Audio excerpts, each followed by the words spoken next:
وعلیکم ورحمۃ اللہ وبرکاتہ۔ عزیز ساتھیو، اسلامک اسکالر علامہ مفتی سلمان اظہری کی بہت ہی خوبصورت تقریر آپ لوگوں کو سماعت کرنی ہے۔ دوستو، اس تقریر کے اندر مفتی صاحب نے کچھ ایسی باتیں جو ہیں بیان کی ہیں جن کو سننا ہمارے اور آپ کے لیے لازمی ہے۔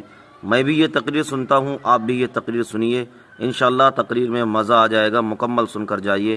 آئیے سنتے ہیں مفتی صاحب کے اس بیان کو۔ اور یہ پابندی سختی کے ساتھ تھی، لیکن حضرت مغیرہ بن شعبہ جو ہے، انہوں نے ایک خط لکھ کر کے بھیجا، میرے پاس ایک لڑکا ہے جو بہت ماہر ہے، فن اس کو بہت اچھے آتے ہیں، چکیاں بنانے کا، دروازے کھڑکیاں، بہت ساری چیزیں بنانے کا بڑا اچھا فن آتا ہے، اگر آپ کہیں تو میں بھیج دوں گا، مدینے میں کئی لوگوں کو یہ ہنر سکھا دے گا۔ تو مغیرہ بن شعبہ کے اس خط پر حضرت عمر نے منظوری دے دی۔ وہ ابو لولو فیروز مجوسی جو لڑکا ہے، اس کو لایا گیا مدینے میں وہ آیا، اس کو ایک غم ستاتا تھا۔ حضرت مغیرہ بن شعبہ نے اس پر 100 درہم کا ٹیکس لگایا تھا، تیرا کام بہت زیادہ ہے، اتنا ٹیکس دینا پڑے گا تجھے۔ وہ یہ شکایت لے کر امیر المومنین کے پاس آیا، کہا مغیرہ بن شعبہ کوفہ میں میرے دکان، میری فیکٹری جو چلتی ہے، اس پر 100 درہم کا ٹیکس لگایا ہے۔ حضرت عمر ابن خطاب نے کہا یہ کوئی زیادہ نہیں ہے، تیرے کام کاج کے اعتبار سے برابر ہے، اتنا ٹیکس تو دینا ہی چاہیے تجھے۔ وہ دانت پیستا ہوا دشمنی میں نکلا۔ حضرت عمر نے پھر اس کو ایک دن بلایا اور کہا سنا ہے تو اچھی چکی بناتا ہے، کیا تو بنا سکتا ہے؟ اس فیروز نام کے مجوسی سے پوچھا تو اس نے کہا ہاں، آپ کے لیے میں ایسی چکی بنا دوں گا کہ ہمیشہ یاد کرنے والے یاد کریں۔ کہا ٹھیک ہے بناؤ۔ وہ چلا گیا۔ حضرت عمر نے اپنے صاحب سے کہا یہ لڑکا مجھے قتل کی دھمکی دے کر گیا ہے۔ اس کے جملے سے حضرت عمر فاروق نے کہا یہ لڑکا مجھے مارنے کی، قتل کرنے کی دھمکی دے گا، جبکہ کوئی نہیں سمجھاتا اس بات کو، بس اس کو یہ تھا ٹیکس میرے اوپر زیادہ لگائے اور دشمنی تھی مجوسی۔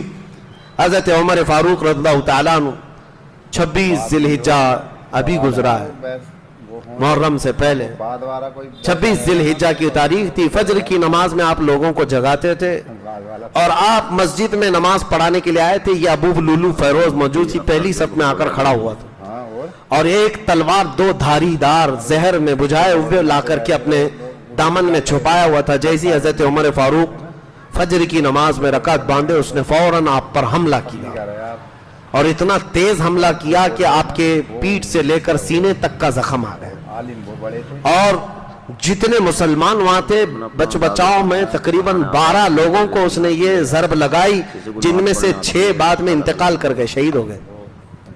لیکن صحابہ کی صفیں لگی ہوئی تھیں، ایسی مضبوط صفیں تھی کہ وہ مسجد سے باہر بھاگ نہیں پائے اور کسی صحابی نے نماز توڑی بھی نہیں۔ حضرت عمر فاروق مصلی سے گر پڑے، عبد الرحمن بن عوف آگے بڑھے، فجر کی 2 رکعت چھوٹی چھوٹی سورتوں کے ساتھ انہوں نے پڑھائی۔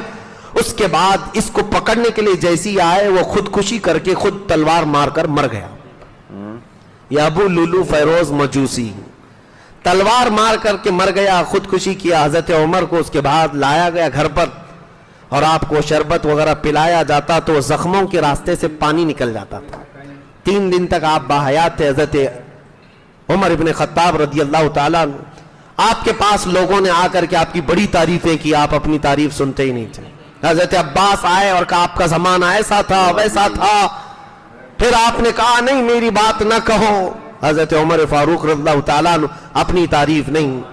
اس کے بعد پھر کہا کوئی خلیفہ، کوئی جانشین، آپ کا بیٹا، آپ اپنے بیٹے کو خلیفہ بنائیں۔ حضرت عمر نے تاریخی جملہ کہا میرے بیٹے کو بناؤں جس کو اپنی بیوی کو طلاق دینے کا طریقہ معلوم نہیں۔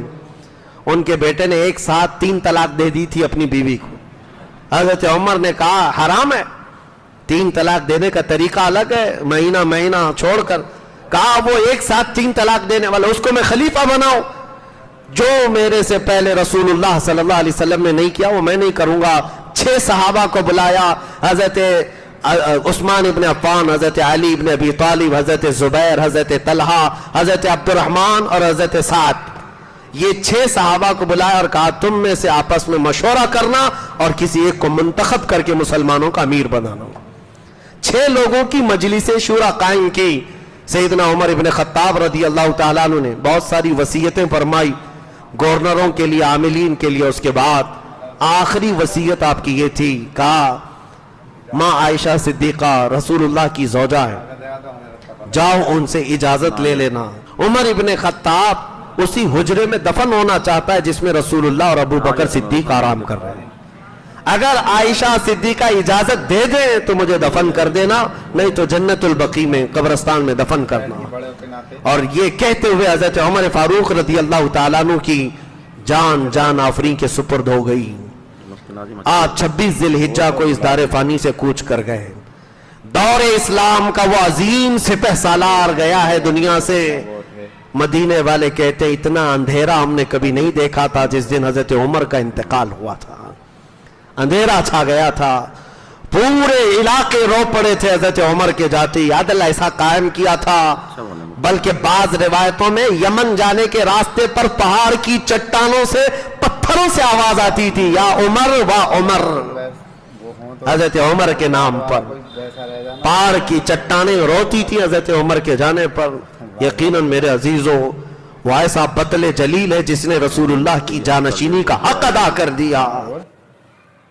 عزیزان گرامی وقار، اسلامی تاریخ کی خلافت کے دور کا یہ تیسرا مرحلہ ہے جب سیدنا عمر ابن خطاب رضی اللہ تعالیٰ عنہ کی شہادت ہو چکی تھی، اور یہ ایسا مرحلہ ہے کہ سیدنا عمر فاروق رضی اللہ تعالیٰ عنہ کی شہادت کے بعد ایک بہت بڑی ذمہ داری امت پر عائد ہو چکی تھی، کیونکہ اسلام کی سرحدیں کافی دور تک جا چکی تھی۔ ان کے سامنے تو مفتی ناصر جیسے کہ فتوحات اسلامیہ میں نے عرض کیا ہے، مگر بولنے کا انداز، ملک شام، ایران، یمن، مصر، فلسطین، یہ سارے علاقے دائرہ اسلام میں آ چکے تھے، حتیٰ کہ آذربائیجان تک کا علاقہ۔ دور فاروقی میں اسلام وہاں تک پہنچ چکا تھا، اور صحابہ اکرام رضوان اللہ تعالی علیہم اجمعین نے وہاں تبلیغ اسلام شروع فرمائی اور پرچم اسلام لہرایا۔ اب 10 سال خلافت کے امور پر فائز رہنے کے بعد جب سیدنا عمر فاروق رضی اللہ تعالیٰ عنہ شہید ہوئے، تب خلافت کا مسئلہ آتا ہے، کیونکہ سب سے اہم مسئلہ خلیفہ کا چننا، اپنے امیر کا مقرر کرنا، اور سارے لوگ اس سے راضی رہیں، یہ بہت اہم مسئلہ ہوتا ہے۔ اب خلیفہ کا انتخاب سب سے پہلے کیسے ہوا آپ کو میں بتاتا ہوں۔ اس سے قبل 2 خلیفہ عام مسلمانوں کی رائے سے متفق سب تھے اس بات پر خلیفہ کا انتخاب ہوا، جیسے حضرت ابو بکر صدیق رضی اللہ تعالیٰ عنہ کا اور حضرت عمر فاروق رضی اللہ تعالیٰ عنہ کا بھی۔ تمام صحابہ اس وقت جتنے موجود تھے، مہاجرین انصار، سب کا اتفاق تھا۔ یہ اور بات ہے کہ حضرت عمر فاروق کے متعلق حضرت ابو بکر صدیق رضی اللہ تعالیٰ عنہ نے پہلے سے اعلان کر دیا تھا۔ اب حضرت عمر کی شہادت کے بعد، بلکہ حضرت عمر نے اپنی شہادت سے پہلے 6 بڑے صحابہ جو عشرہ مبشرہ میں سے ہیں، جو رسول اللہ کے نہایت قریبی صحابہ تھے، ان کو طلب فرمایا۔ ان میں حضرت طلحہ ہے، حضرت زبیر ہے، حضرت سعد بن ابی وقاص ہے، حضرت عبد الرحمن بن عوف، اور پھر حضرت عثمان غنی اور حضرت علی ابن ابی طالب کرم اللہ وجہہ الکریم۔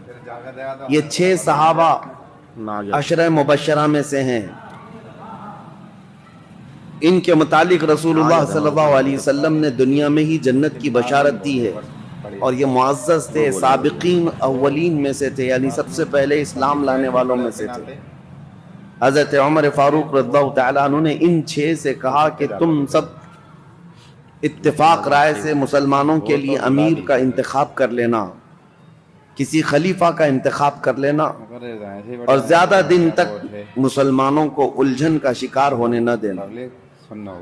یہاں تک کہ حضرت مغیرہ بن شعبہ رضی اللہ تعالیٰ عنہ ایک صحابی ہیں، ان کو، حضرت ابو موسیٰ اشعری ایک صحابی، ان کو حضرت عمر فاروق رضی اللہ تعالیٰ عنہ نے ایک گھر کے دروازے پر جمع کر دیا تھا۔ یہ 6 صحابہ اندر ہیں اور کچھ مہاجرین اور انصار صحابہ ہیں، کہ کسی بھی باہر والے شخص کو یہاں اندر آنے نہ دینا جب تک کہ یہ لوگ خلیفہ کا انتخاب نہ کر لیں، فتنہ ہو سکتا ہے۔ حالانکہ مفتی نئے لوگوں کا شامل ہونا فتنے کا سبب بنتا ہے. حضرت عمر فاروق رضی اللہ تعالیٰ عنہ کی یہ بڑی دور اندیشیاں ہیں. میں ابھی اور بھی آپ کو بتاؤں کہ ان کی سیاست کیسی تھی حضرت عمر فاروق کی، جس کی وجہ سے معاملات کتنے ٹھیک ٹھاک تھے. 6 لوگوں کے اوپر آپ نے یہ ذمہ داری چھوڑی.